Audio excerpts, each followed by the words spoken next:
जय हिंद एवरीवन। तो आज हम पढ़ेंगे ह्यूमिडिटी के बारे में। तो सबसे पहले ह्यूमिडिटी क्या होता है? तो देखो, water vapour present in the air, है ना। देखो, एयर को एक बॉक्स जैसा इमेजिन करो कि एयर का एक बॉक्स। तो इसके अंदर अगर वाटर वेपर है तो हम बोलेंगे कि भैया जो एयर है वो क्या है? ह्यूमिड है, यानी कि ह्यूमिडिटी है। लेकिन इस बॉक्स के अंदर एक्चुअल अमाउंट कितना है वाटर वेपर का, वो होगा उसका एब्सोल्यूट ह्यूमिडिटी। यानी कि मान लो कि ये एयर एक बॉक्स है, उसके अंदर 4 वाटर वेपर है, तो मान लो इसका अमाउंट कितना है? 4 है। तो 4 अपन इसको क्या बोल देंगे? Absolute humidity. क्लियर है ना। तो ह्यूमिडिटी क्या होता है कि water vapour present in the air is called humidity. लेकिन एक्चुअल अमाउंट कितना है, तो उसको हम बोलेंगे एब्सोल्यूट ह्यूमिडिटी। तो एब्सोल्यूट ह्यूमिडिटी क्या हो जाएगा? Actual amount of water vapour present in the atmosphere. और इसको एक्सप्रेस हम करते हैं ग्राम पर क्यूबिक मीटर से। क्लियर है। Next point. अब एक और चीज समझना। तो हमने क्या बोला कि एयर को हम एज अ बॉक्स समझ रहे हैं ना। तो बॉक्स के अंदर क्या रख सकते हैं हम? बॉक्स के अंदर रख सकते हैं हम वाटर वेपर। तो इस बॉक्स की कुछ कैपेसिटी तो होगी ना वाटर वेपर रखने की, है ना। वाटर वेपर रखने की इस बॉक्स की कुछ तो कैपेसिटी होगी। ठीक है। अब एक और चीज याद रखना कि इसकी जो कैपेसिटी होती है वाटर वेपर को होल्ड करने की, इसकी जो कैपेसिटी होती है ये डिपेंड करती है टेम्परेचर के ऊपर। कैसे?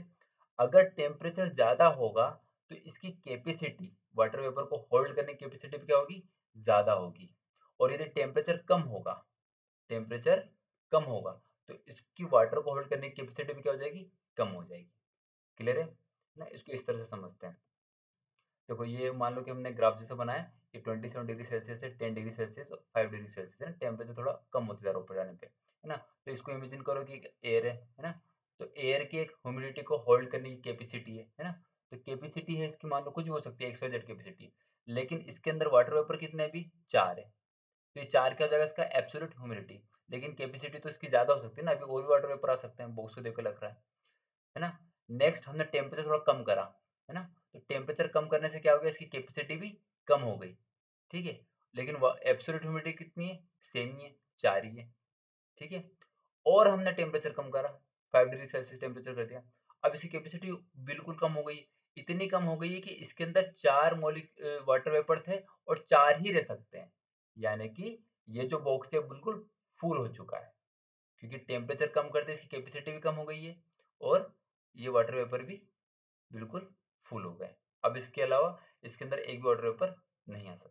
क्लियर है यहाँ पे? तो देखो, यहाँ पे कुछ कैपेसिटी थी, उसके कंपैरिजन में कुछ वाटर वेपर थे, यानी कि एब्सोल्यूट ह्यूमिडिटी थी। यहाँ पे भी कुछ कैपेसिटी है, उसके कंपेयर में यहाँ पे कुछ एब्सोल्यूट ह्यूमिडिटी है ना। तो हम जो कंपैरिजन निकालते हैं किसका? एब्सोल्यूट ह्यूमिडिटी का और उसकी कैपेसिटी का, तो उसको हम बोलते हैं, उसको निकालने के लिए हम बोलते हैं रिलेटिव ह्यूमिडिटी। तो रिलेटिव ह्यूमिडिटी क्या हो जाएगा? एब्सोल्यूट ह्यूमिडिटी अपॉन उस एयर की मैक्सिमम कैपेसिटी, कि वो कितना वाटर वेपर को होल्ड कर सकता है। ठीक है। और इसको सही तरीके से समझने के लिए अपन इसको मल्टीप्लाई कर देते हैं 100 से, ताकि अपन रिलेटिव ह्यूमिडिटी के इसमें निकाल सके, परसेंटेज में निकाल सके। क्लियर है। तो यहाँ से हम एक और चीज समझ सकते हैं कि जो रिलेटिव ह्यूमिडिटी है कहीं ना कहीं वो इनवर्सली प्रोपोर्शनल है उसकी कैपेसिटी का, है ना। मतलब जब कैपेसिटी ज्यादा होगी, कैपेसिटी ज्यादा हो गई तो रिलेटिव ह्यूमिडिटी क्या हो जाएगी? कम हो जाएगी। क्लियर है ना।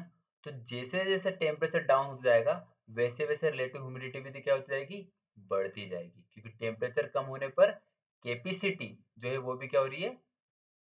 कम हो रही है। और कैपेसिटी कम होगी तो रिलेटिव ह्यूमिडिटी हो जाएगी? बढ़ जाएगी। क्लियर है क्या? तो देखो, रिलेटिव ह्यूमिडिटी क्या होता है? It is the percentage of moisture present in the atmosphere as compared to its capacity. इसको निकालने का फॉर्मूला क्या है? Relative humidity equals to absolute humidity upon में maximum capacity multiply by 100। Clear है? ठीक है। अब एक और पॉइंट समझेंगे अपन।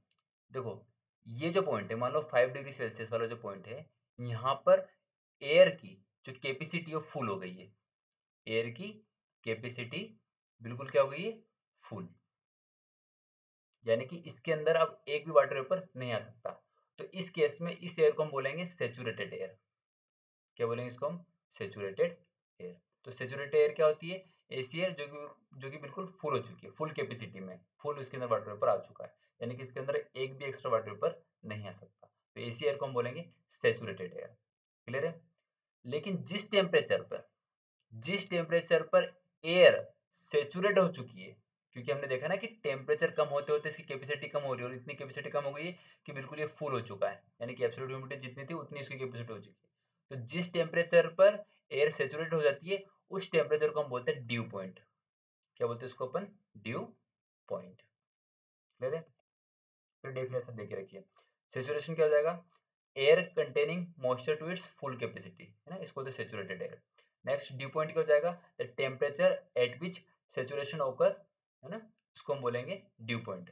तो हम इनडायरेक्टली ये बोल सकते हैं कि ड्यू पॉइंट वो पॉइंट है जिसमें रिलेटिव ह्यूमिडिटी बिल्कुल 100% हो जाती है ना, क्योंकि हमने फॉर्मूला पता है ना, रिलेटिव ह्यूमिडिटी इक्वल्स टू क्या होता है? Absolute humidity upon maximum capacity multiply by 100। ठीक है? तो मान लो कि एब्सोल्यूट ह्यूमिडिटी क्या है, मतलब उसके अंदर कितने वाटर वेपर होंगे दिमाग में समझने के लिए, मान लो 10। उसकी मैक्सिमम कैपेसिटी कितनी होगी? मान लो कि 10 रखने की है। ठीक है? मल्टीप्लाई बाय करेंगे 100 से, तो आर एच क्या हो जाएगा? तो आर एच हो जाएगा 100, यानी कि ड्यू पॉइंट पर रिलेटिव ह्यूमिडिटी कितनी हो जाती है?